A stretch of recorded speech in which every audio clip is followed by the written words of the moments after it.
የዘላለም ዘመንን ሊመራ ነው። ና በዚህ ጌታ አመን። ጎበዝ ንቃ፣ አንተ የምተኛ ከሙታን ሰፈር ተነስ፣ ኢየሱስ ያበራልሃል። ና በዚህ በስብከት ሞኝነት እውነት እውነት እላችኋል በዚህ የምስራችሁ ወንጌል አንተ እንድታምንና በዚህ ጌታ አምነ የእግዚአብሔር ልጅ እንድትሆን ነው። ወዳጄና ይህንን ጌታ ተቀበል፣ ወዳጄና ተቀበል። ኢየሱስ ይወዳል። ና ቀን ሳለ የላከኝን ልፈጽም መጥተዋል።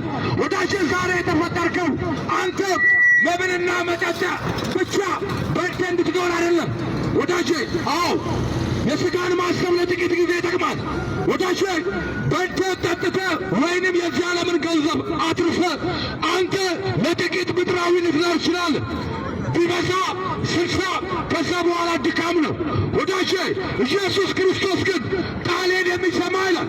እውነት እውነት እላችኋለሁ ቃሎቼ በእናንተ ቢኖር አለ ዮሐንስ 15 ላይ ወዳጄ ብዙ ፍሬ ታፈራላችኋል፣ ደቀ መዛሙርቴ ትሆናላችኋል። ወዳጄ እነግርሃለሁ ክርስቶስ ኢየሱስ አንተ ውስጥ ከሌለ፣ ጌታ ኢየሱስ ክርስቶስ የእግዚአብሔር ፍሬ ከሌለ አንተ በዚች ምድር ላይ እነሆ እየጠወለክ ነው። ለዚህ ነው በእኔ ያልሆኑትን ይላል ወዳጄ።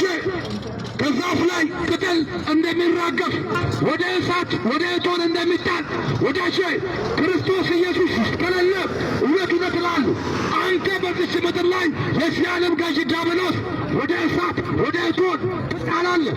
ክርስቶስ ከሌለ ወዳጄ እነግርሃለሁ